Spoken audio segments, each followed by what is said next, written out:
Right, everyone. John McGann from Hot Rod Magazine here at the 2025 Detroit Autorama. It's a Saturday night here, about 45 minutes till the show closes.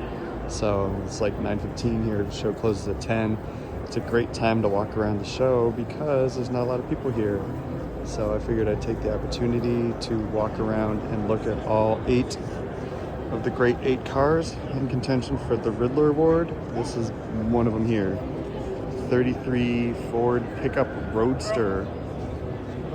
What I like about it is it's got a Ford engine. That is a 511 cubic inch Roush FE engine. Makes something like 600 horsepower if I remember correctly. Stack injection. Seeing this in a lot of show cars these days. It's always a cool look. So there's that.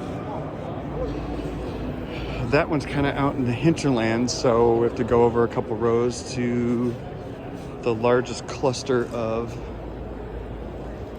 the other great 8 cars. You can see that I was here earlier this afternoon, you could barely walk. There's a lot of people here today.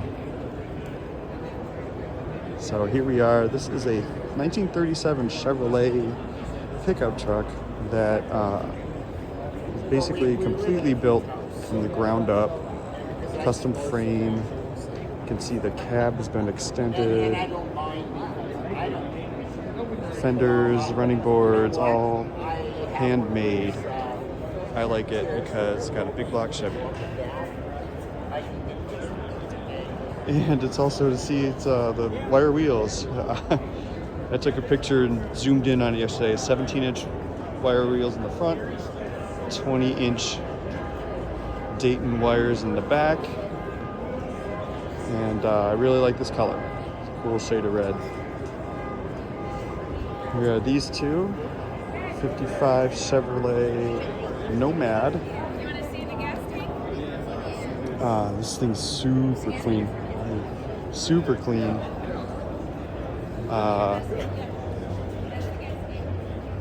A little bit of info there, LS swap, everything custom.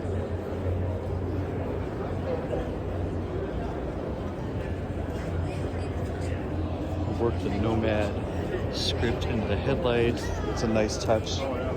Machined wheels look like the original hubcaps. It's cool. I like this car a lot too, 63 Corvette. Split window coupe. 63 was obviously the split window year. Look at those turbine wheels, pretty sweet. Modern creation or modern version of the original Kelsey Hayes wheels, I believe. Functional louvers in the fenders, hood. I like it because they kept the lines. The builder kept basically the shape of the car. I love these C2s. It's just a good looking car. Another beautiful shade of red too. This car was one of the first ones I saw when I walked in here on Friday. Pontiac Chieftain in 1948. Oh, I'm sorry, 1949. Look at this thing, it's crazy. Ton of work into that. I took a picture of these brakes yesterday, and then when I went to look at the picture on my computer, I could see my reflection like as clear as a mirror. This paint job, it's very hard to paint a big car that is this big, this much surface area. Black paint so flawless. It's a really nice work. It's an interesting touch there with the yoke, kind of like steering wheel, fully custom interior. I don't even know what this engine is. Let's check it out.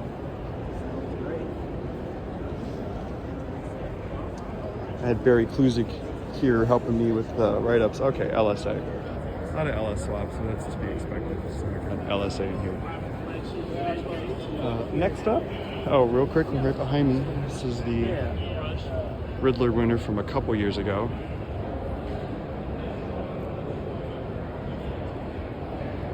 Detroit Autorama. call me or email me and reach out, and then I'll try to help you. 55 Chevy convertible that's got sort of a nomad treatment. They're calling it a roadster.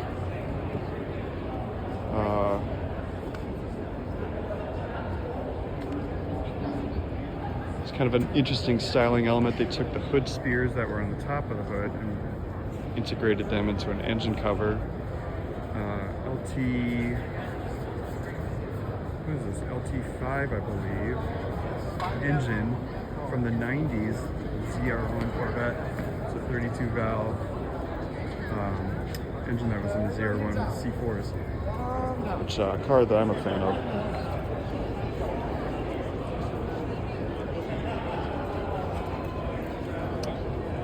Nice paint, totally custom. Lots of slideshow of the car being built as you drive around. Manual transmission, that's cool. And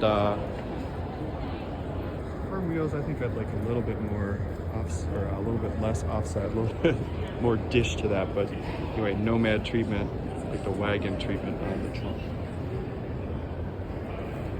Another one of the great 8 cars. This is another Corvette, and it's also a 63. There is a ton of work done to this. And look at that, the way this paint sparkles under the lights. Fully detailed undercarriage. It's crazy. Giant wheels. Lots of chrome. But what's really super cool about this, it's a small block Chevy with an overhead cam cylinder head arrangement, which I believe are Ardema cylinder heads for small block Chevys. So an overhead cam conversion.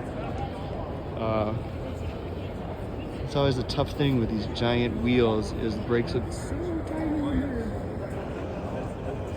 But it's par for the course. Kind of a Pro Street look, sort of, you know, with the giant wheels in the back, narrowed axle. Let's see. I think there's just one more.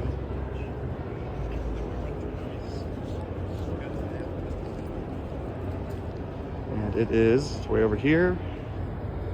Here we go, 1970 Monte Carlo. And I like the first gen Monte Carlos for sure. They're nice looking cars based on the Chevelle, but longer in the front, obviously.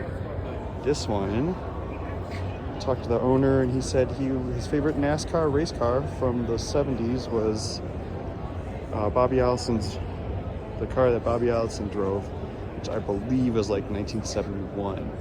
But anyway, that's doing some Googling, that's what that turned up. Lots of carbon fiber.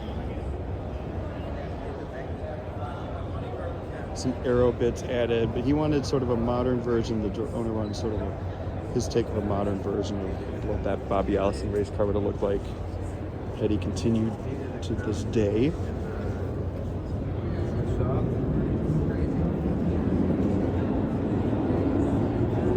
LS swap. Manual transmission. Looked like a 4L60 just looking at the transmission fan underneath the car. Brakes. Lots of work done here at the back. I was told that this is a rear bumper from the 69 Camaro that was sort of cut down and fit in here to the Monte Carlo. And there you go. Great 8 cars here at the Detroit Autorama. I believe that's all 8. I should have kept a count, but I didn't. But even if you're not super interested in the high-end show car stuff, there's a ton of other things to look at here. A lot of variety at this show. Cool pickup trucks. Cool race cars. Look at that Hemi, that's pretty sweet. Big supercharger, stacked injection. Stuff like this always makes me happy. So, anyways, everyone's having a great weekend. Check out our money bags. That's how much it costs to build this thing. Probably only a fraction of what it costs to build that thing. But anyway, everyone's having a great weekend. Check out our coverage on hotrod.com. Got an article on the Grade 8 up right now. I'm working on a photo gallery of just the general event coverage. And we'll have the Ridler winner online when it's announced tomorrow. So, have a great weekend, everyone.